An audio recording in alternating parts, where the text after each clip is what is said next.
Alright, what is going on, YouTube fans? Y'all ain't seen me in a while and y'all probably wondering what happened. I have not gave up on the YouTube. I've just been running, and I should have videoed the whole running process, but I went and bought a four-wheeler, sold a four-wheeler, whatever. Y'all remember the Suzuki that I bought for $50? I turned around and sold it for $500. It was like one of them flip deals. Okay, I went and bought a Chinese four-wheeler the other day, and I was going to make a video about it, but it wasn't that good, so I mean, it was a good four-wheeler, you know. It wasn't, something I think would be worth watching. So I didn't do much of a video. I went in and sold it, got my money back. And I went and bought some stuff that was more classic that fit good in the YouTube video. So here's what I got for you. Alright, I don't know if many of y'all remember these, but this is a Honda FourTrax 200 Type 2. Y'all, everybody's seen the Honda FourTrax 300. Not many people seen the Honda FourTrax 200 Type 2.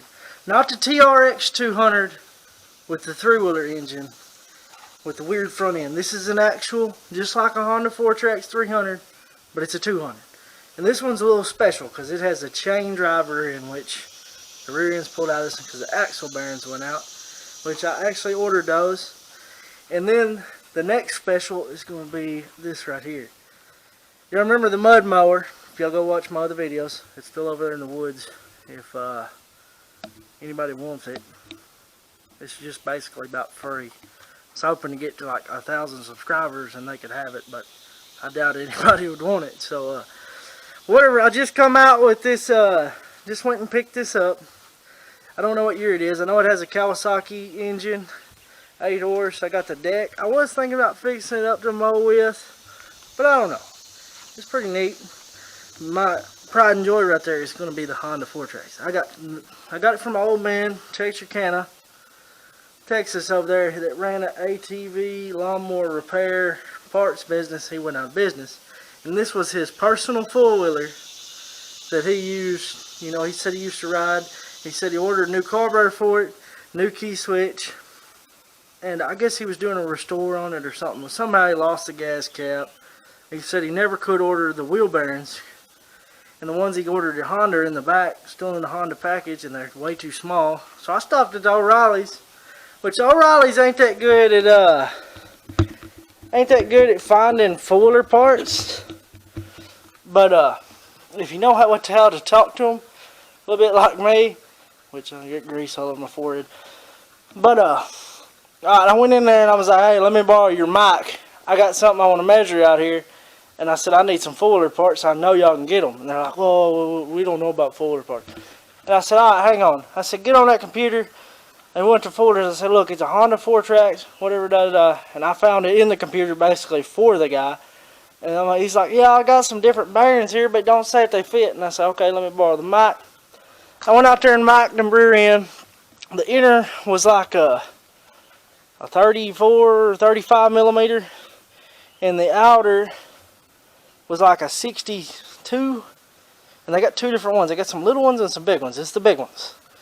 Well, whatever, got that ordered. $35, come with both seals, both bearings. We'll get that sucker put together. They said it'll be in Tuesday, so today is Saturday. So, but yeah, I figured this would be a neat little YouTube update. So I don't know how much I'll get the video, but I'm gonna try to get her in the shop. I stuck the gas tank seat was off of it. He had went and got a bunch of parts out of storage, like the tires. I noticed all the tires got tubes in them, but they're not aired up. Like I said, it's got a brand new carburetor bolted on it, the brand new key switch, which it's never even had gas put in the brand new carburetor. So the guy was telling me that.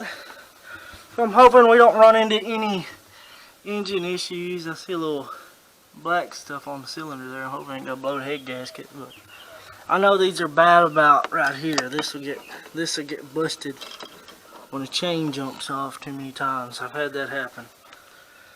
But yeah, these are hard to find. They didn't make these very long. Look, this one's a 1990. You can see it right there. But I'm gonna cut the camera off and see what I can figure out.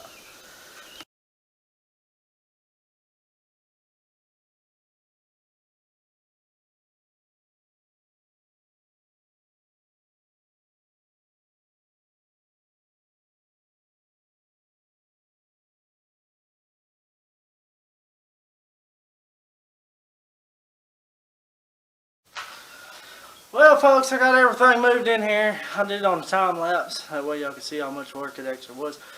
But, alright, I drug all the parts out to the foiler so I want to see what we're missing. Because as long as we got enough parts to make it work, it'll be alright. I ain't worried about fancy brakes and all that. But it did come with brand new brake shoes. And that kind of stuff was just not the parts we actually needed. So, I'll take you over here and flip the screen back around here. But right here we got the axle. Right here and right there is where the two bearings ride, and that's what I measured, was right here and right there. Seal rides here, I think. I don't know if that seal I gotta fit that or not, but whatever. I got the brake drum. Right here in this box is the brand new brake shoes. They're down in there. Get them out of here. Yeah, nice and shiny, straight from China. Right there. Yeah, China. Whatever, we got the sprocket. Old brake shoes. I don't know if the brakes are going to work, even though we got new brake shoes. We got one of the axle nuts. There's one that goes, oh yeah, there's both axle nuts. The nuts that go on the end of the axle. So basically, the way this works is the brake drum goes here. Whatever, the axle, the sprocket goes right there on them 4 bolts. And the way it looks to me like, there's a bearing goes in that side and a bearing goes in the other side. And this basically, when you get both bearings put in there and their seals put in there, you just take this, slide it through your bearings,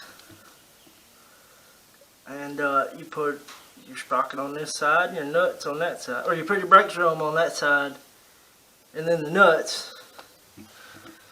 And put the sprocket chain back on. I gotta get some pliers, check the oil. But we'll call this part 1 on the Honda TRX 200, and part 2 because it does not have a manual starter, and I hate a fool that doesn't have a manual starter unless it's got some kind of rope under that thing. But I doubt it. Some of them have a deal you can wrap the rope around. But I'm gonna try to get a gas cap, part 2.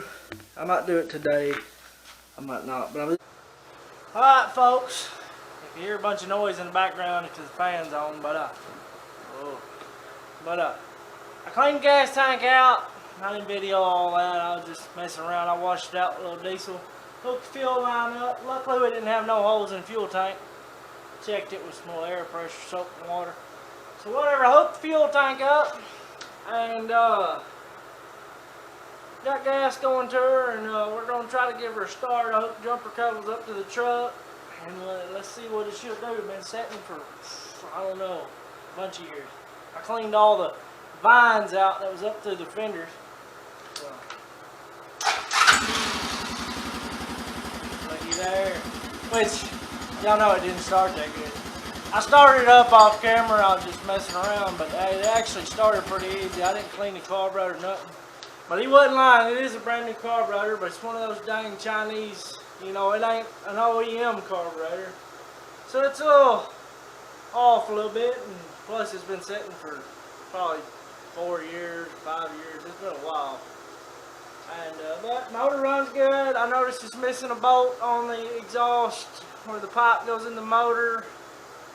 Like I said, axle bearing should be in Tuesday, and we'll get her out and test her out. But I'm going to call this one a win, because we just got a Honda for $250, which that's kind of over my price range. But if you look at four-wheelers these days, this right here would have costed you, I don't know, if it's on Facebook, they probably wanted like freaking $500 for it out in the field. And you know, it's kind of a gamble buying stuff like this too, because sometimes you run into those that bad rod or something like that, and somebody just wanted it off, or my camera ain't tall enough.